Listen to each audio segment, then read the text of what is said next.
हिंसा का स्वरूप समझाते हुए बता रहे हैं कि यह जीव एक स्वजीव की हिंसा और एक परजीव की हिंसा।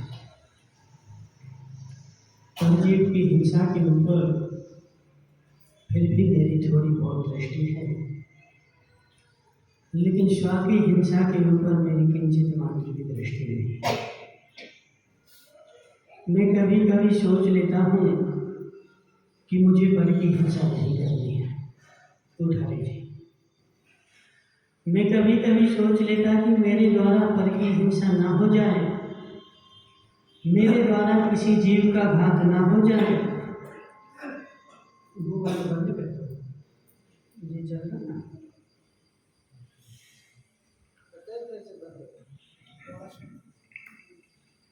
मेरे द्वारा किसी का घात ना हो जाए मैं सोच लेता हूँ, लेकिन मैं आज तक कभी भी नहीं सोचता और सोचा भी नहीं कि मेरे द्वारा मेरा घात ना हो जाए। आज पूरा रमेश भाई नहीं आए क्या? अच्छा, पीछे बैठे रमेश भाई। मेरे द्वारा मेरा घात ना हो जाए ऐसा तो मैं कभी सोचता ही नहीं। मेरे द्वारा पर का घात ना हो ऐसा तो मैंने कई बार देखा, और मेरे द्वारा जो आत्मा में कर्म का बंध हो रहा है वही मेरे द्वारा मेरा घात है। अजित भाई, मेरी आत्मा में मेरे द्वारा जो कर्म का बंध चल रहा है, मेरे द्वारा मेरी आत्मा में जो कर्मों का आश्रय चल रहा है, वही मेरे द्वारा मेरी आत्मा का घात है और वही मेरे द्वारा मेरी निज की हिंसा है। वो बड़े गहरे में समझना। पर की हिंसा से तो देखो बहुत जल्दी बच सकते हैं, और पर की हिंसा से जो पाप संचय हुआ है उससे हम बहुत जल्दी निर्वृत्त भी हो सकते हैं। लेकिन जब तक स्व की हिंसा बंद नहीं होगी, स्व का घात बंद नहीं होगा, तब तक मेरा मोक्ष मार्ग प्रशस्त नहीं होगा। ओम प्रकाश जी, पर की हिंसा छोड़ने से नरक मार्ग दूर हो जाएगा, पर की हिंसा छोड़ने से त्रियंच मार्ग दूर हो जाएगा, पर की हिंसा छोड़ने से अशुभ गति नहीं मिलेगी, लेकिन मोक्ष नहीं मिलेगा। बराबर बराबर तो बोलो। कोठारी जी, पर की हिंसा छोड़ने से नरक में नहीं जाओगे, पर की हिंसा छोड़ने से त्रियंच में नहीं जाओगे, लेकिन पर की हिंसा मात्र छोड़ने से मोक्ष में भी नहीं जाओगे। पर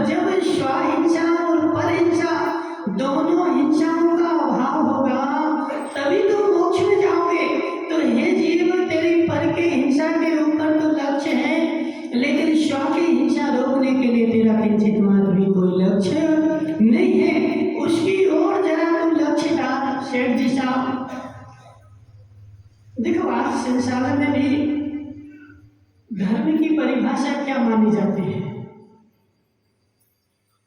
कोठारी जी, संसार में भी धर्म की परिभाषा क्या मानी जाती है? धर्म क्षेत्र में चले जाओ, हो गया धर्म, बराबर। धर्म क्षेत्र में चले जाओ, धार्मिक कार्यक्रम कर लो, हो गया धर्म। धर्म क्षेत्र में मात्र जाने से और धर्म के कार्यक्रम करने से क्या धर्म होता है? किंचित मात्र भी नहीं होता। धर्म क्षेत्र में जाने के बाद भी देखो, कल कोई हमें बता रहा था, बोले महाराज वो एक धार्मिक जुलूस निकल रहा है, धार्मिक जुलूस निकल रहा है। उस धार्मिक जुलूस में जब पूछो कि जितने भी लोग थे उनका उद्देश्य क्या था?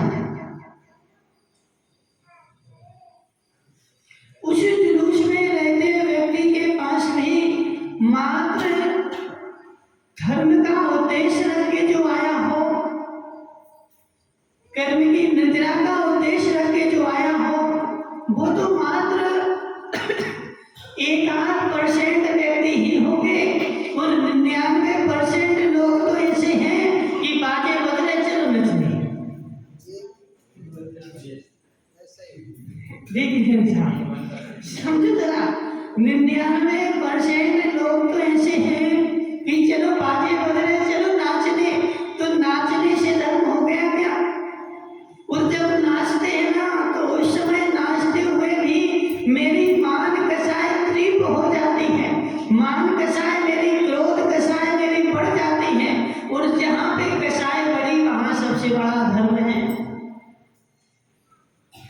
विचारों को पता ही नहीं धर्म है, विचारों को उसे समझने के धर्म की राह ही आज तक नहीं मिली। और ऐसा देखो, कल भी हमने बताया था कि बेचारा बंद ना करने जाता है और बंद करके आता है।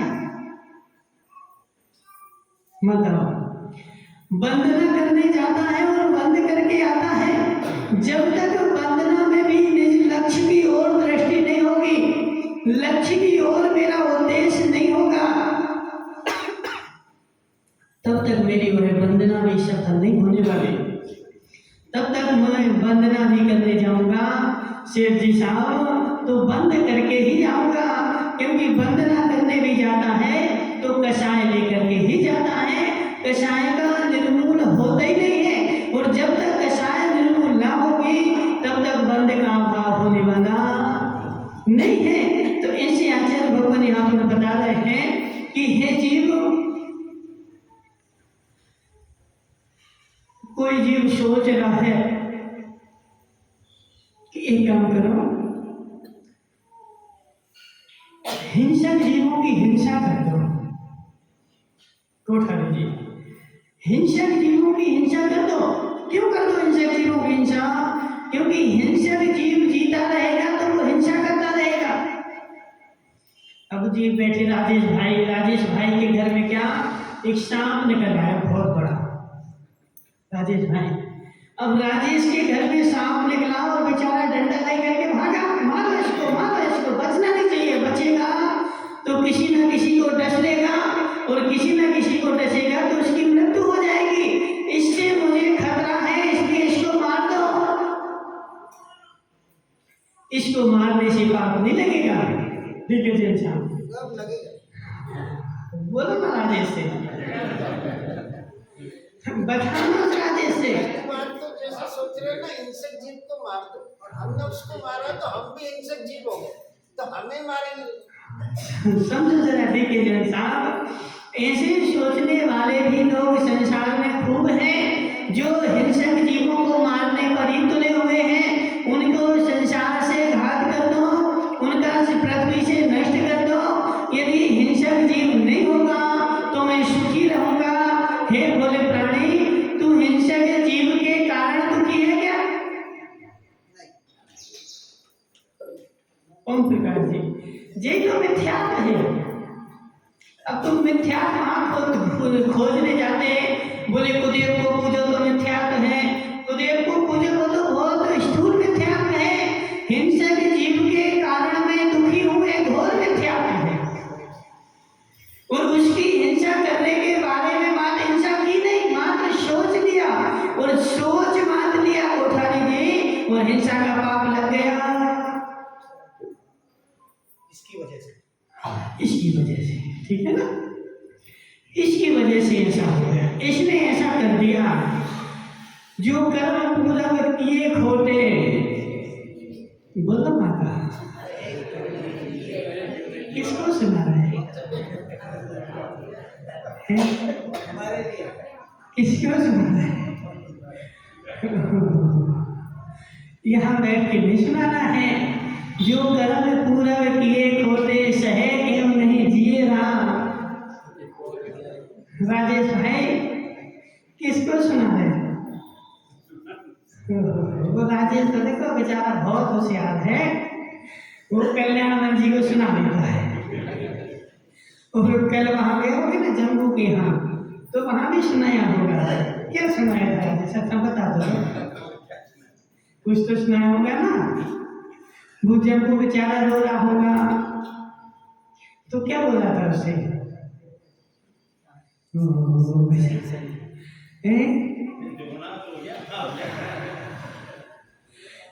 समझ जरा, देख कोठारी जी, जिस राजेश इतना होशियार है, यहाँ पे क्या हुआ? आपको जो है तो स्पष्ट बोलो ना, डरते क्या हो, रोने की क्या बात है? तो वस्तु स्वरूप है ना, वस्तु का स्वभाव है।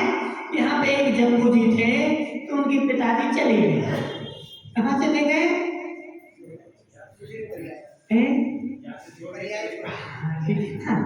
जहाँ से आए थे वहीं चले गए, ठीक है ना। तो आए थे और चले गए। अब वो बेचारा राजेश भाई के यहाँ बैठने गया, तो उनको क्या सुनाना था? बोले जम्मू भाई, जो होना था तो हो गया, अब रो मत। तो बेचारे राजेश भाई, जब जिस दिन तुम्हारी घर में चोर घुस जाए,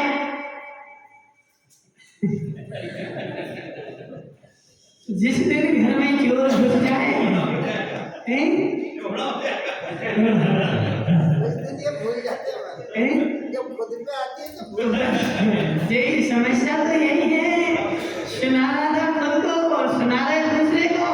जिस क्षण तुमने उसको सुनाया था, जो ना होना था तो हो गया, उस क्षण निज के ऊपर भी दृष्टि रखो कि ये जीव अभी मेरे साथ भी जो होना होगा वो हो जाएगा, और जो होना होगा वो मेरे साथ हुआ, और मैं रोने बैठ गया। और यही मिथ्यात्व का फल है, यही मिथ्यात्व की निशानी है। यह बात उस क्षण याद आनी चाहिए कि कर्म पूरक किए खोटे, सहे क्यों नहीं जिए राम।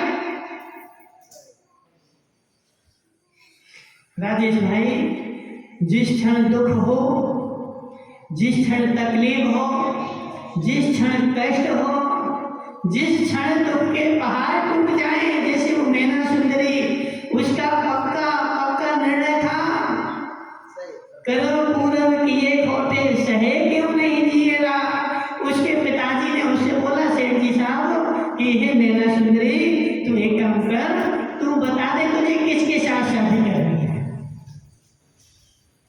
उसकी एक बड़ी बहन और थी, क्या नाम था उसका? सुर सुंदरी, ठीक है ना।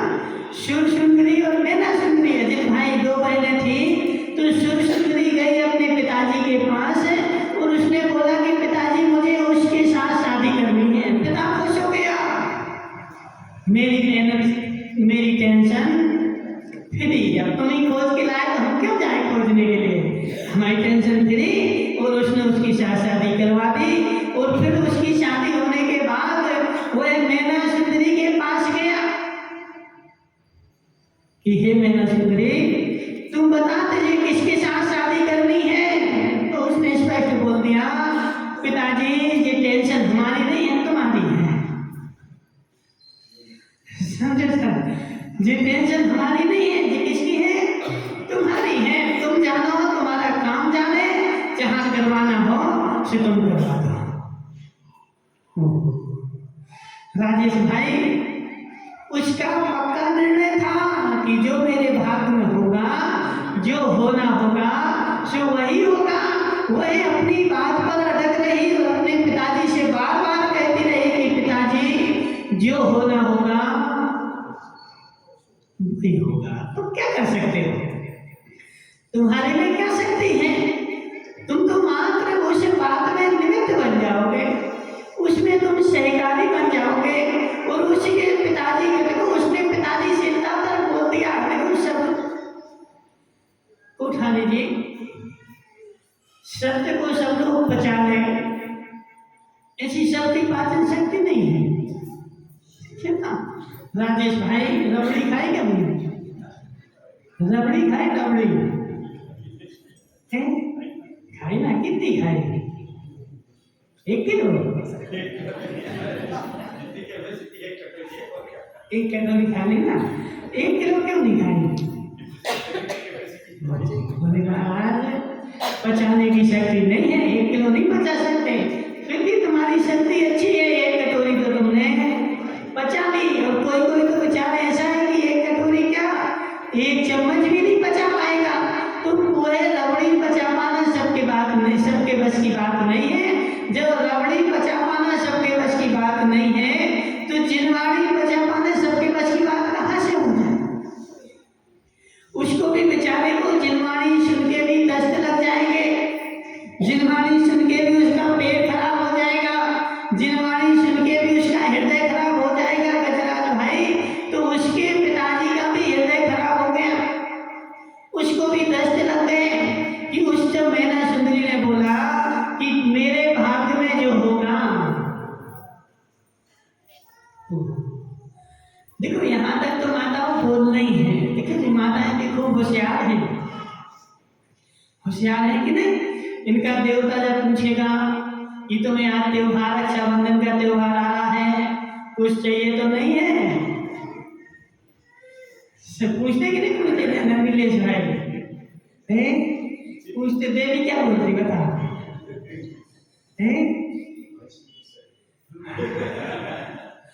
देखो वो भी पहचान गई। देखो 2 प्रकार के लोग होते हैं, एक तो पहले नहीं कहते, बाद में कहते। पहले नहीं क्यों नहीं कहते? सेठ जी साहब कि हो सकता मुझे कम चाहिए और जी ज्यादा लेके आ जाए, तो तुम्हें जो लाना हो तो ले आना। अब जब तुम कम लेके आओगे तब वो बताएगी कि इतना इतना और लेके आना है, समझना? तो कहना आसान है कि जो मेरे भाग में होगा वो मिल जाएगा, लेकिन जब उस समय वो बात बीते, वह घड़ी जब स्पष्ट सामने आए और उस समय तुम कहते रहो, फर्क चल समझता? मैना सुंदरी ने पिताजी से क्या बोला कि जो मेरे भाग में होगा वो मुझे मिल जाएगा। और मात्र बोला ही नहीं कि जो मेरे भाग में होगा, पहले तो बोला। पिताजी ने 1 बार पूछा, 2 बार पूछा, 3 बार पूछा, 4 बार पूछा। अब पिताजी को गुस्सा आ गई और फिर पिताजी ने क्या बोला कि कल सुबह मैंने कोर्ट का दरवाजा खुलेगा और जो गेट के दरवाजे पे पहला होगा, राजेश भाई सोचो जरा, जो गेट के दरवाजे पर कल सुबह मिलेगा उसके साथ मैना सुंदरी की शादी कर दी जाएगी। कौन सी मैना सुंदरी? राजकुमारी, राजा की पुत्री, उसके साथ शादी कर दी जाएगी। सारे राज्य में हाहाकार मच गया कि ये राजा ने कौन सा निर्णय ले लिया। सारे मंत्री समझाने आए, सब कुछ समझाने आ गए, लेकिन राजा ने एक भी नहीं किसी की समझी, एक भी नहीं राजा ने किसी की सुनी। और कल सुबह जबकि देखो सारा राज घबरा रहा है, कोठारी जी अब क्या होगा, अब कैसे होगा, ना जाने कौन गेट पर पहुंचेगा। सारे राज्य में हाहाकार मच रहा है, लेकिन मैना सुंदरी के हृदय पर, चेहरे पर किंचित मात्र भी शिकन नहीं, कोई भी दुख नहीं, कोई भी दर्द नहीं, जो होगा हो जाएगा। यहाँ तक तो ठीक है, फिर भी अभी ठीक है जम्मू भाई, ठीक है, अभी सब कुछ ठीक चल रहा, अभी कुछ नहीं गड़बड़ हो रही। क्यों नहीं हुई?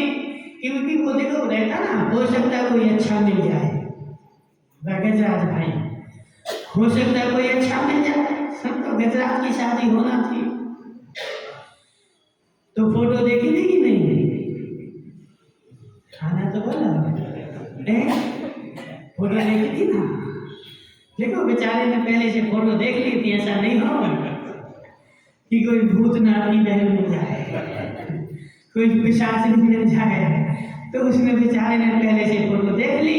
लेकिन उसके पास तो कोई फोटो भी नहीं, कोई डॉक्यूमेंट्स भी नहीं, कोई अता पता भी नहीं, किसी को कुछ भी बात नहीं। कौन आएगा, कब गेट खुलेगा और कौन सामने आएगा, इतनी तक भी उसके चेहरे पर कोई शिकन नहीं। और जैसे ही गेट खोला गया, एक व्यक्ति खड़ा हुआ है। माताओं समझो जरा, एक व्यक्ति खड़ा हुआ है जिसके शरीर से ऐसी बदबू आ रही है कि पूरे गांव के लोग गांव खाली करके भाग जाए। उसके शरीर के अंग गल गल करके टपक रहे हैं नीचे। शरीर के अंग गलित कुष्ठ हो गया ना, गलित कुष्ठ से शरीर के अंग पूरे गल गल के टपक रहे हैं और पूरे शरीर से मवाद बह रही है। और उस मवाद की दुर्गंध ऐसी कि तुम्हारे गटर की भी दुर्गंध उससे अच्छी होगी। राजेश भाई, अब क्या होगा? अब क्या होगा? अब कहोगे कि जो होना होगा तो हो जाएगा, जो होना होगा तो हो जाएगा। देखो, अब ऐसी स्थिति में भी यदि कोई कहता रहे कि जो होना होगा तो हो जाएगा, तो अब समझो कि तुम्हारी तत्व दृष्टि है, तत्व का निर्णय है और केवल भगवान के ऊपर तुम्हारा पूर्ण भरोसा है। वो है गलित कुष्ठ वाला भी सामने आ गया और राजा ने शादी करने के लिए पंडित को भी बुला दिया, लेकिन उसके चेहरे पे किंचित मात्र भी कोई मलिनता नहीं, कोई शिकन नहीं। उसके बाद भी राजा ने एक बार पूछा कि बेटी अभी भी बता दो तुम्हें किसके साथ शादी करनी है? तो जो मेरे भाग्य में होगा वह मुझे मिल जाएगा। तुम भाग्य को देखती है, बुलाओ पंडित को। कर दी शादी, कोठा मिली, कर दी शादी, शादी हो गई। शादी होने के बाद भी उसके चेहरे पर किंचित मात्र भी शिकन नहीं। तो समझो यहाँ पर बात को, राजेश भाई, दूसरे के यहाँ जाकर के बैठना और दूसरे को समझाना कि जो होना था तो हो गया, बहुत सरल है। और देखो बेचारा दूसरे को भी जाकर के समझाता ना जब, तो स्वयं क्या सोचता है कि जो जिनको जाना था तो चले गए, अब वो लौट के तो आने वाले है नहीं है। और स्वयं से क्या कहता है कि मैं तो अनंत काल ही रहूंगा। देखिए इंसान पक्का है कि नहीं? मेरे हृदय में तो ऐसा बैठा हुआ है, मेरे दिमाग में तो ऐसा बैठा हुआ है। हे भोले प्राणी, तुम दूसरे को समझाने तो जा रहा है कि सबको जाना है? माताओं, तुमने भी समझाया होगा, समझाया ना? सबको जाना है एक दिन, तो सब में तेरा नंबर आता है कि नहीं आता है?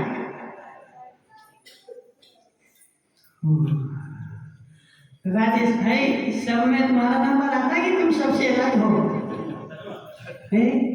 आता ना? तो जब सबको एक दिन जाना है तो तुम्हें भी जाना कि नहीं जाना है? कितने साल के हो गए? 52 के हो गए। वो कितने के थे? 80 के। चले गए। अब तुम गाँव के ही हो तो समझ जाओगे तुम, ठीक है ना?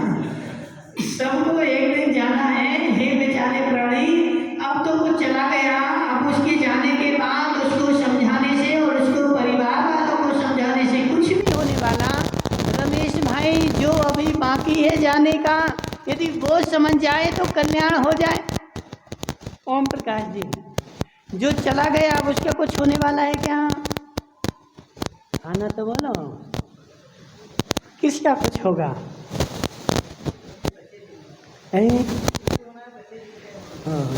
देखो, जो चला गया ना, अब उसका तो किंचित मात्र भी कुछ होने वाला नहीं है। कुछ किसका होगा? तो जो अभी जाने के लिए बाकी है, और जो है यानी सांस चलते हुए उस बात को समझ जाए कि सबको एक दिन जाना है, तो उसकी गतिविधि बदल जाए, उसकी परिणति बदल जाए, उसके परिणाम बदल जाए। लेकिन हम तो ऐसे बैठे हुए हैं कि इनको ही जाना है, उनको जाना है ना। अब तुम भी देखो क्या है ना, राजेश भाई जो नियत लगाए ना कि वो 80 के थे, वो चले गए। अब जी हरक चंद जी 70 के हो गए हैं, 70 के हो गए ना, समझना। तो राजेश की दृष्टि क्या बनी हुई है कि वो 80 के चले गए, अब जिस हरक चंद जी 70 के हैं, अब इनकी बारी है। समझे जरा, दृष्टि ऐसी बनी हुई है कि जो 80 का होता वो चला जाता है। तो हरक चंद जी अभी 70 के हैं, अब हरक चंद जी का नंबर है, तो बेचारा हरक चंद जी को तो देखता रहेगा कब जा रहा है, कब जा रहा है, कब जा रहा है, लेकिन निज को नहीं देखेगा। हो सकता है बेचारा हरक चंद जी के पहले स्वयं चला जाए, कोई भरोसा थोड़ी। देखो यमराज का कोई यमस्य करुणा नास्ति, यमराज को देखो अजित भाई, संसार में सबको करुणा आ सकती है, एक बार भगवान को भी करुणा आ सकती है, लेकिन यमस्य करुणा नास्ति। ओम प्रकाश जी, यमराज को 3 काल में भी कभी करुणा नहीं आती है। जिस क्षण वह तुम्हारे दरवाजे पर आकर के खड़ा हो जाएगा, तुम बंबई से भी डॉक्टर को बुला लेना, अमेरिका का भी डॉक्टर बुला लेना, ओम प्रकाश जी तुम अपनी बेटियों को भी बुला लेना, सबको बुला लेना है? पता है तुम्हें?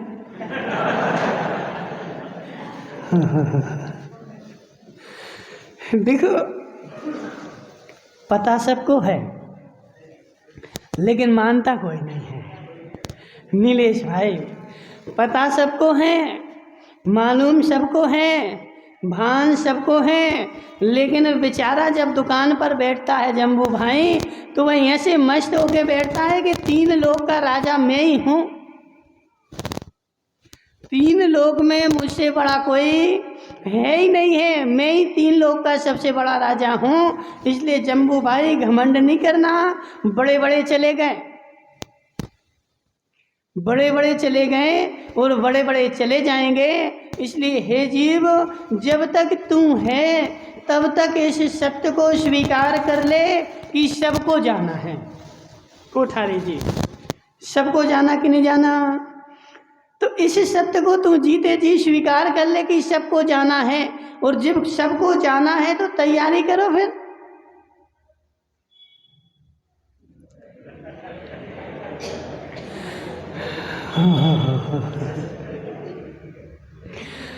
तैयारी नहीं हो रही ना अजित भाई, देखो हंसने की बात नहीं है, अंदर में सोचने की बात है, विचारने की बात है, चिंतन करने की बात है। तुम्हें ऐसा श्रद्धान है कि नहीं सबको जाना है? तुम्हारा सुगंजन जी, तुम्हारा ऐसा श्रद्धान है कि नहीं सबको जाना है? सबको जाना है। देखो जैसा यदि श्रद्धान हो जाए उसकी परिणति बदल जाएगी। अभी सचखंडागम का स्वाध्याय चल रहा था, उसमें भी बात क्या निकली, सम्यक दृष्टि जीव जो होगा वो अन्याय को छोड़ देगा, अनीति को छोड़ देगा, और वह संसार में तो रहेगा लेकिन संसार से विरक्त होकर के रहेगा। अब भी ओम प्रकाश जी धवला जी का स्वाध्याय चल रहा था, ठीक है ना, सचखंडागम 1 नंबर। उसमें वीर सेन स्वामी ने स्पष्ट लिखा, जो सम्यक दृष्टि होगा वह अनीति को छोड़ देगा, अन्याय को छोड़ देगा और अभक्ष को भी छोड़ देगा। वह अपने हृदय में घर में तो रहेगा, वह घर में तो रहेगा लेकिन उसके हृदय में घर नहीं रहेगा। महावीर भाई, वो घर में तो रहेगा लेकिन उसके घर में उसके अंदर में घर नहीं रहेगा, और उसके अंदर में जिसके अंदर में घर है वह नियम से मिथ्या दृष्टि है। राजेश भाई, जाना है, जाना है? सबको जाना है। देखो राजेश भाई बोल रहा है बेचारा, बोले महाराज जाना तो है, तो खुशी खुशी जाओगे कि वो गजरा जाएगा तो उठा के ले जाएगा? नहीं नहीं, हम तो तुमसे पूछ रहे हैं कि तुम्हें 4 आदमी उठा के ले जाएंगे तो जाओगे कि खुशी खुशी से जाओगे?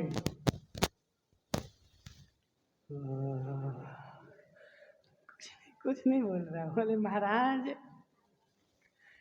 देखो ओम प्रकाश जी, जिसको ऐसा श्रद्धान है, स्वप्निल भाई समझो जरा बात को, जिसको ऐसा श्रद्धान है, जिसका ऐसा पक्का विश्वास है, जिसने दृढ़ता ला ली है कि सबको जाना है, वह व्यक्ति पकड़ के नहीं बैठता है, ऐसे घर में रहता है जैसे तालाब में कमल,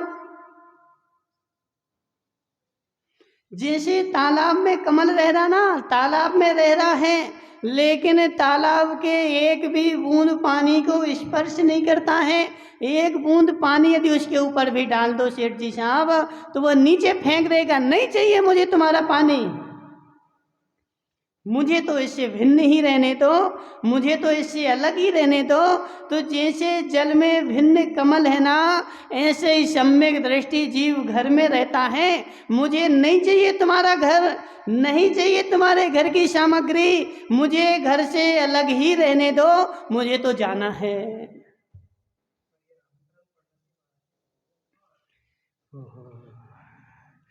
ओम प्रकाश जी आती है समझ में, आती है समझ में। अभी देखो तुम्हें समझाते हैं, क्या नाम इनका, कोठारी जी, सत्य बताना, मायाचारी नहीं करना। यदि तुम्हें प्यास लगी हो और 4 दिन से न लाए हो, ठीक है, घर में एक बूंद पानी नहीं और बाहर में पानी बरस रहा है, तो क्या करोगे? नहीं आया समझ में, नहीं आया समझ में। बाहर पानी मूसलाधार बारिश हो रही है अजित भाई, और मेरे घर में एक बूंद पीने का पानी नहीं है और मुझे प्यास लगी हुई है। अब ऐसी स्थिति में करोगे क्या?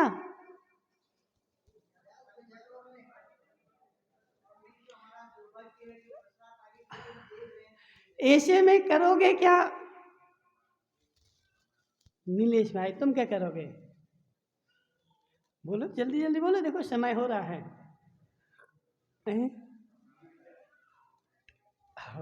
बोले महाराज अब प्यास लग रही ना, तो पानी तो बरस ही रहा है, तो एक कटोरा लेके जाएंगे और पानी भर के पी लेंगे, सत्य है कि नहीं?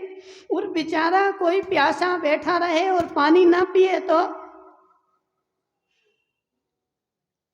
कोई बेचारा प्यासा बैठा रहे और पानी ना पिए तो उसको क्या कहोगे? प्रमादी है, मूढ़ है, मूर्ख है, सत है। ऐसे ओम प्रकाश जी यहाँ पर जिनवाणी बरस रही है और तुम प्यासे हो और फिर भी दुकान में बैठे हो, पीने के लिए नहीं आ रहे।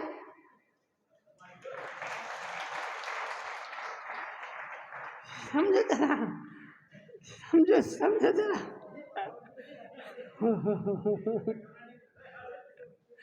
समझ में नहीं आ रहे। यहाँ जिनवाणी बरसे और व्यक्ति को पता है कि मुझे जाना है, राजेश भाई मुझे जाना है और जाना है, और यही काम में आएगी, जहाँ जाना है ना वहाँ यही काम में आएगी, और मुझे जाना है ऐसा निर्णय है, फिर भी बेचारा इसको नहीं पा रहा है और किस में लगा है जो यही छूटना है। इसका मतलब है कि तुम्हें जाना है, तुम्हारा ऐसा निर्णय नहीं है।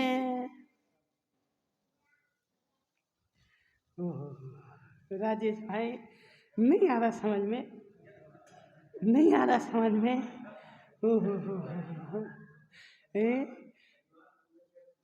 देखो घर छूटेगा नहीं, वही हमने देखो अभी परसों फिर बोला था, घर तो तुम्हारा छूटे ही हुआ है और छोड़ना ही पड़ेगा। सेठ जी साहब घर में रहोगे, सेठ जी साहब घर में रहोगे कितने दिन? अब देखो किससे पूछे जी, बाबूलाल जी से पूछती। बाबूलाल जी घर में रहोगे हैं? कब तक? कब तक? ओहो, बोले महाराज हम खुशी खुशी नहीं छोड़ेंगे, जब यमराज खचोर के ले जाएगा तभी हम छोड़ेंगे, और छोड़ना ही पड़ेगा। और स्थिति देखो यही है। देखो अजित भाई, एक व्यक्ति करता है और एक को करना पड़ता है, दो बातें हुए ना। एक व्यक्ति करता है और एक को करना पड़ता है। जिसको करना पड़ता है उसकी अकाम निर्जरा होती है, और जो करता है उसकी सकाम निर्जरा होती है। सत्य है कि नहीं? जिसको करना पड़ता है उसकी अकाम निर्जरा होती है, और जो करता है उसकी सकाम निर्जरा होती है, और जो सकाम निर्जरा होती है वह मोक्ष में ले जाती है, और जो अकाम निर्जरा होती है वह संसार में ही भटकाती है। इसलिए राजेश भाई पक्का निर्णय कर लो, घर में तो रहोगे ही नहीं। देखो बेचारे को डर लग रहा, बार बार बोले महाराज घर छूट जाएगा, घर छूट जाएगा। घर तो छूटे ही हुआ है, ऐसा निर्णय तो करो पहले, ऐसा भान तो करो ऐसे पहले, ऐसी उसी चीज को श्रद्धा में तो लाओ कि घर तो अलग ही है, घर तो छूटा ही हुआ है, मैं यदि नहीं छोड़ूंगा तब भी छुड़ा लिया जाएगा।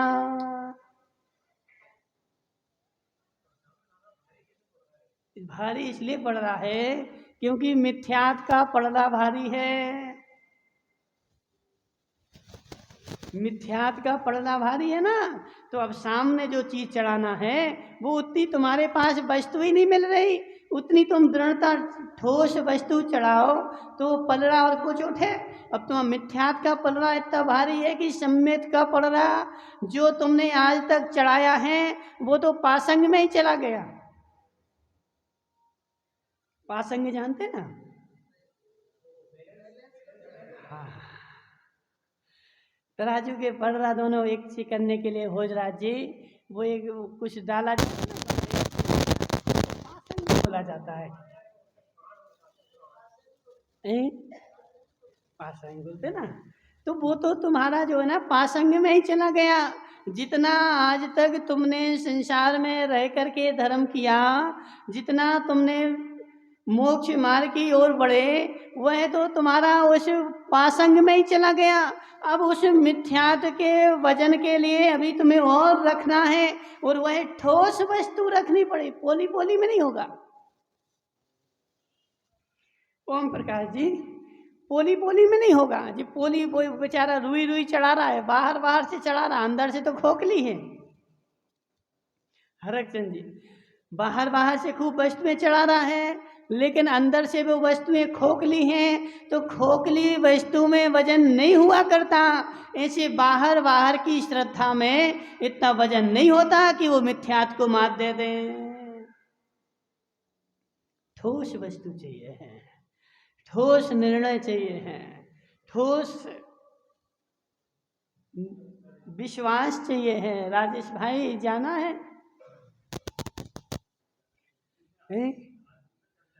अच्छा आज नहीं जाना, कल जाओगे ना? कल कब आएगा? बस यही हमारी भूल है, यही हमारी शिथिलता है, यही हमारा अधर्म है, और यही हमारा मिथ्यात्व है कि जो वस्तु हम दूसरे को दिखा रहे हैं, जो वस्तु हम दूसरे को समझा रहे हैं, वो स्वयं नहीं समझ रहे। जारोलिया साहब वह वस्तु हम दूसरे को जाके तो समझाते हैं कि सबको एक दिन जाना है, लेकिन वह मात्र मेरे वचनों में ही रह गई, मेरे हृदय में नहीं आई, मेरे अंतरंग में नहीं आई कि सबको एक दिन जाना है। यदि तुम उस चीज को अंतरंग में ले जाओ कि सबको एक दिन जाना है, मेरी गारंटी है महावीर भाई, मेरी गारंटी है, जो जीव ऐसा निर्णय कर लेगा, जो जीव ऐसी श्रद्धा ला लेगा कि सबको एक दिन जाना है और मुझे भी जाना है, वह आगे की तैयारी करना प्रारंभ कर देगा। जारोलिया साहब कभी तुम यात्रा पे गए? यात्रा पे गए? यात्रा पे तो यात्रा पे गए थे तो ऐसे ही चले गए थे, कुछ लेके भी गए थे? लेके गए थे ना। तो यात्रा पे जाना है, महीना भर पहले से सोचा था कि नहीं राजेश भाई? हैं? हाँ, देखो महीना भर पहले से सोचा था कि मुझे यात्रा पे जाना है, और महीना भर पहले सोचने के बाद फिर मैंने तैयारियां भी शुरू कर दी थी। क्यों? क्योंकि मेरा पक्का निर्णय हो चुका था कि मुझे जाना ही है, कच्चा नहीं था। अब देखो जब तक कच्चा रहता तब तक तैयारी नहीं होती। तैयारी कब होती है?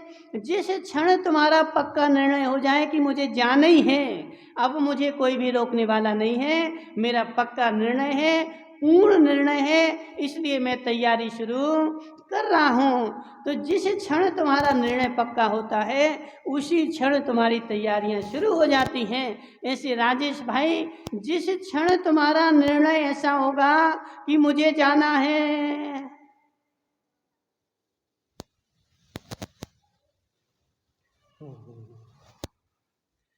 जम्बू भाई क्या सोच रहे? क्या सोच रहे?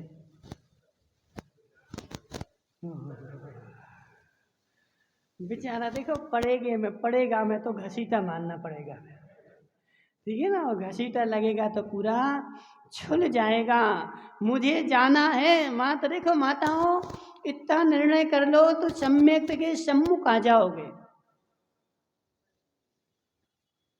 हर अक्षर जी बराबर है कि नहीं? मुझे जाना है ऐसा मेरा हृदय मान ले, मेरा मन ऐसा स्वीकार कर ले कि मुझे जाना है, तो सम्यक के सम्मुख आ जाओगे और तुम्हारी सारी परिणति, तुम्हारा सारा व्यापार, तुम्हारी सारी क्रियाएं, तुम्हारा रहन सहन, बोल चाल सब बदल जाएगा।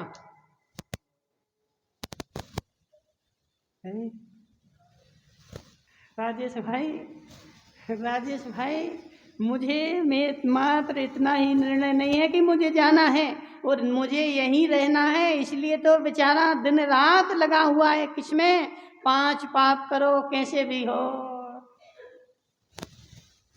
5 पाप में लगा हुआ है, दिन रात लगा हुआ है 5 पाप करने में। और 5 पाप करके तुम्हारे पेटी में जो आ रहा है वह 5 पाप करके आ रहा है कि अणुव्रत महाव्रत से आ रहा है? बोलो जम्बू नौतड़ा वाले, तुम बता दो। नहीं बताओगे?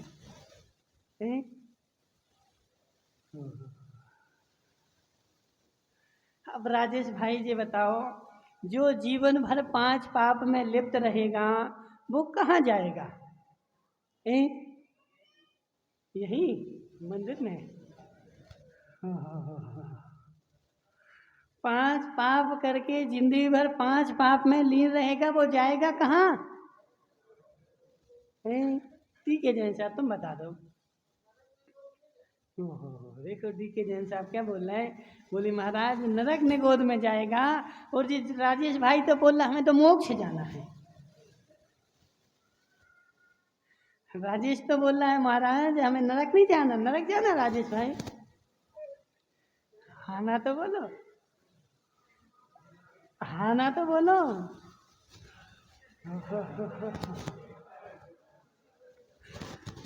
नरक में जाना तो नहीं है, मुझे जाना तो है कहाँ? मोक्ष में जाना है, और मोक्ष में मुझे जाना है, लेकिन मैं जीवन भर पाप नहीं छोड़ूंगा, मैं हिंसा नहीं छोड़ूंगा, मैं झूठ नहीं छोड़ूंगा, मैं चोरी नहीं छोड़ूंगा, मैं कुशील नहीं छोड़ूंगा, और मैं परिग्रह नहीं छोड़ूंगा।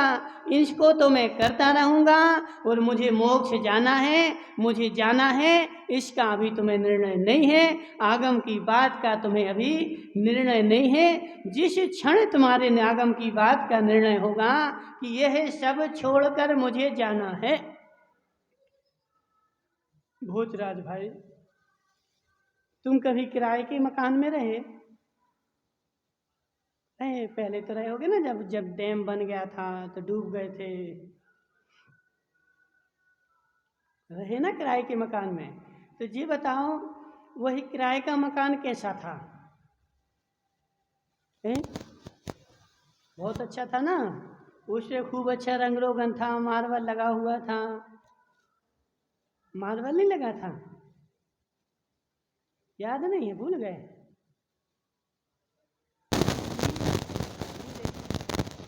भाई नीले, तुम किराए के मकान में रहते हो ना, उसमें अच्छा मार्बल लगा होगा ना जमीन में,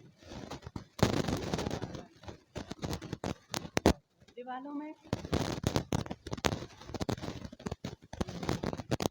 अब समझना, अब तुम उसमें रहते ना, तो एक काम करो, उसमें अच्छा बढ़िया मार्बल लगवा दो नीचे दीवारों में, ऊपर छत। समझे बात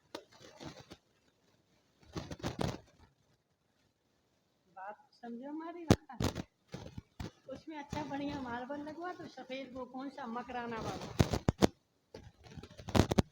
हैं? तुम नहीं लगाओगे? क्यों? तुम क्यों नहीं लगाओगे? तुम रहते ना उसमें।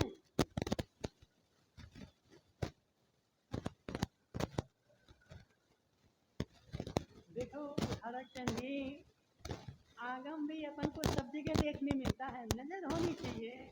ओम प्रकाश जी, वो नीलेश क्या बोला, बोले महाराज मैं नहीं रहूँगा। क्यों नहीं रहूँगा?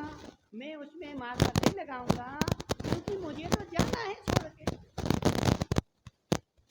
मेरा है ही नहीं वो मकान, मैं क्यों उसमें मार्बल लगाऊं? दूसरे का जिसका है वो लगाए, तो मेरा है नहीं और मैं उसमें रहूंगा नहीं, इसलिए मैं उसमें मार्बल लगाऊंगा नहीं। मैं अपने निज के घर में लगाऊंगा ना, दूसरे के घर में क्यों लगाऊं? तो उस किराए के मकान में देखो बेचारा रह रहा है और उसको पूर्ण श्रद्धान है कि यह मेरा नहीं है और इसमें मुझे मार्बल नहीं लगाना है। ऐसे इस संसार में भी नीलेश भाई, तुम जिसमें रह रहे वो भी किराए का है।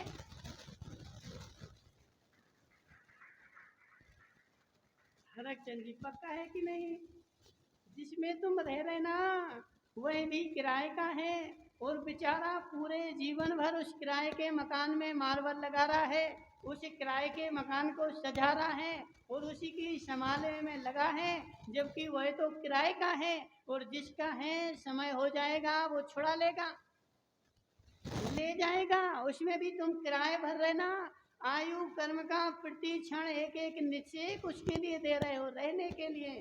जिस क्षण तुम्हारे आयु कर्म के निश्चय पूरे हो जाएंगे, खत्म हो जाएंगे, वह पुद्गल कर्म तुमसे छुड़ा लेगा, भगो यहाँ से। और फिर बेचारा रोएगा कि मुझे छुड़ाया जा रहा है। भाई नहीं है भान, बेचारे को कुछ भी भान नहीं, लगा हुआ है उस किराए के मकान को सजाने में, मार्बल लगाने में। लगाओ मार्बल, लगाओ मार्बल, सजाओ दूसरे के मकान को। मेरे लेकिन एक बात लिख लेना को राजेश भाई, ये किराए का है। सुरेंद्र जी, तुम्हारा है कि किराए का है? किराए का है ऐसा कह तो रहे हो, लेकिन ऐसी श्रद्धा नहीं है, ऐसा विश्वास नहीं है। और जब तक ऐसी श्रद्धा नहीं होगी, जब तक ऐसा विश्वास नहीं होगा, तब तक सम्यक दर्शन नहीं होगा। और जब तक सम्यक दर्शन नहीं होगा, तब तक धर्म शुरू नहीं होगा। शुरू तो देखो वहीं से होना है, शुरू तो वहीं से होना है। जो जैसा है उसको वैसा मान लो। तो ये जो हम जिसमें रह रहे ना नीलेश भाई, जैसे वह मकान किराए का है, ऐसे ये भी मकान किराए का है, एक समय के लिए मिला हुआ है, इसका पूरा समय हो जाएगा तो जी यहीं रह जाएगा और किराएदार छोड़ के चला जाएगा। लेकिन व्यक्ति बेचारा इसको स्वीकार नहीं कर पा रहा है कि मुझे जाना है। वही ऐसे देखो दिन रात ऐसे लगा हुआ है कि मुझे तो इसी में रहना है, इसी को सजाओ, इसी को संभालो। राजेश भाई, जाना है, जाना है। किसको? जम्मू के पिताजी को नहीं, पिताजी को नहीं, सबको जाना है और सब में हम भी आते हैं और मुझे भी इस किराए के मकान को छोड़ करके एक दिन जाना है। ऐसा यदि श्रद्धान हो जाए तो आज से ही मेरी परिणति बदल जाए। मैं किराए के मकान में, नीलेश भाई तुम इनके किराए के मकान में रहते ना, तो कौन पोतता, कौन तुम पोतते कि ये पोतता है? अब तुम पोतोगे नहीं, पोतोगे?